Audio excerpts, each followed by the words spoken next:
Gandang umaga sa lahat. Ngayon araw na ito ay babahagi ko sa inyo ang pinakakilala na epiko ng mga taga Bicol. Ito ay kilala sa tawag na Ibalon. Handa na ba kayo upang malaman nyo kung ano ang kwentong nakapaloob dito? Halina at sabay-sabay natin tunghayan at ipakinggan ang aking isasalaysay sa inyong lahat. Ang kwentong nakapaloob sa epiko ng taga Bicol, Ibalon.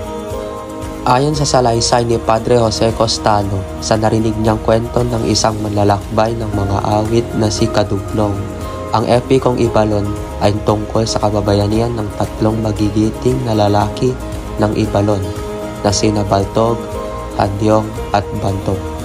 Ibalon ang matandang pangalan ng Bicol. Simulan natin ikilala ang tatlong magigiting na lalaki ng Ibalon. Una, kilalanin natin si Baltog. Pangalawang tauhan, si Bantog. At ang pangatlo ay si Handyong. Ngayon, ikilalanin natin ang tatlong magigiting lalaking isa't isa. Una, si Baltog. Sino si Baltog? Si Baltog ay nakarating sa lupain ng Ibalon dahil sa pagtugis niya sa isang malaking baboy ramo. Siya'y nanggaling pa sa lupain ng Batawaran. Mayaman ang lupain ng Ibalon at doon siya naninirahan. Si Baltog ang kinikilalang hari ng Ibalon. Naging maunlad ang pamumuhay ng mga tao sa Ibalon. Subalit, may muling kinatatakutan ng mga tao, isang malaki at mapaminsalang baboy ramo na sa tuwing sumasapit ang gabi ay namiminsalan ng mga pananim. Kaya lang tumanda na rin si Baltog, kaya hindi na rin niya kinaya ang pakikipaglaban. Buti na lang dumating rin ang kanyang kaibigan at tinulungan siya sa pakikipaglaban. Pinamunuan ni Handyong ang mga lalaki ng Ibalon upang kanilang lipuin ang mga dambuhalang buhaya.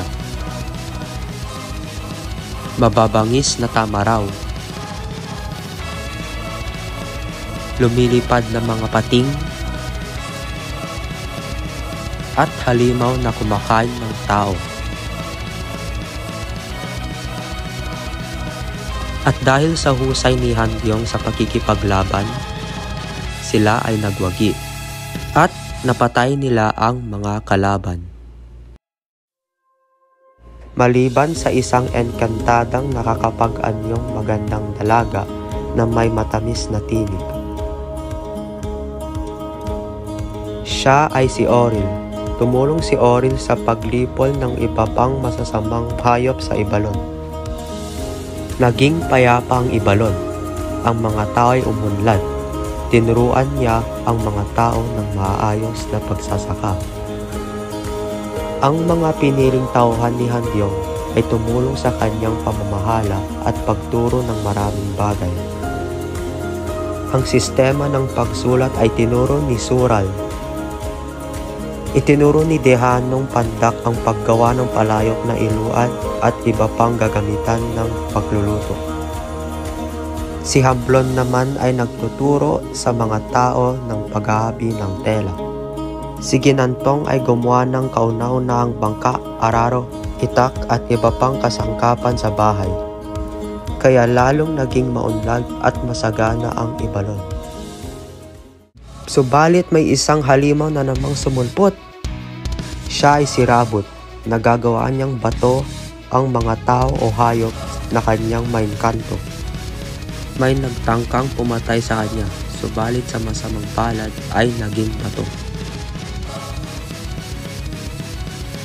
Nabalitaan ito ni Bantong at inahandog niya ang sarili kay Handyong upang siya ang pumatay kay Rabot. Nalaman ni Bantong na nasa araw ay tulog na tulog si Rabot. Kanya itong pinatay habang natutulog. Di umano, masama man si Rabot, dapat ay binigyan ng pagkakataong maitanggol ang sarili. Kaya, pinarusahan ng Diyos ang Ibalon sa pamamagitan ng isang napakalaking baha. Nasira ang mga bahay at pananim, nalunod ang maraming tao. Nakaligtas lamang ang ilang nakaakyat sa tuluktok ng mataas na bundok. Nang kumati na ang tubig, iba na ang anyo ng Ibalon.